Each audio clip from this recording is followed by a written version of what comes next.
بعضی از این حرفایی که در این سفر رئیس جمهور آمریکا به منطقه مطرح شد لایق جواب دادن نیست اصلا.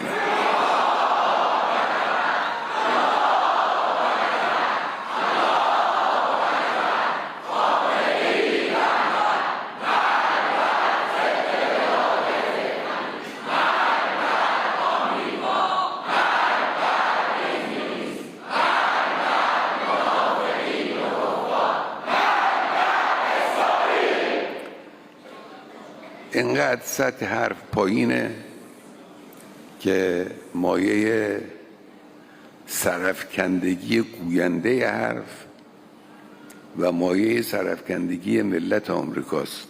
اونا رو کار نداره.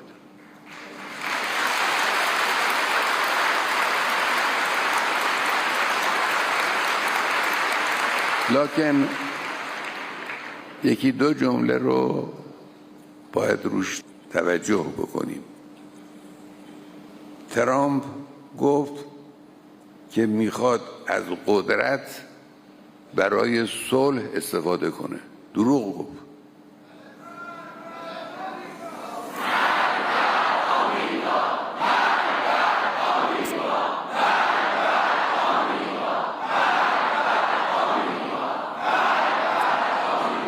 ایشون و مسئولان آمریکایی، دولت‌های آمریکا از قدرت استفاده کردن برای قتل عام غزه، برای جنگ افروزی در هر جایی که بتوانند، برای حمایت کردن از مزدوران خودشون.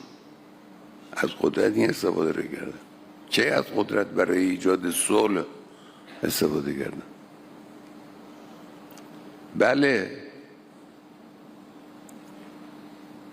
از قدرت می شود برای صلح و امنیت استفاده کرد. به همین دلیل هم هست که ما به کوری چشم دشمنان هر روز بر قدرت خودمون و که قدرت کشور انشالله اضافه خواهیم کرد.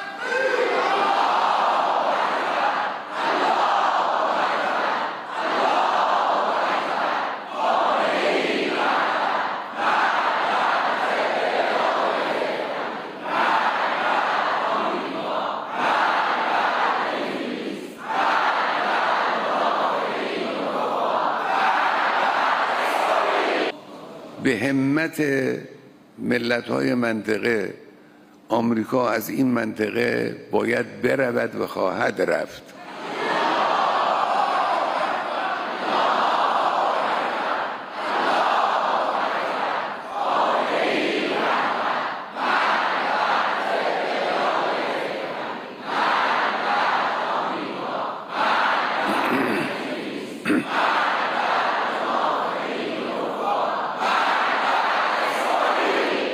حتما تو این منطقه اون نقطه مایه فساد، مایه جنگ، مایه اختلاف رژیم صهیونی است.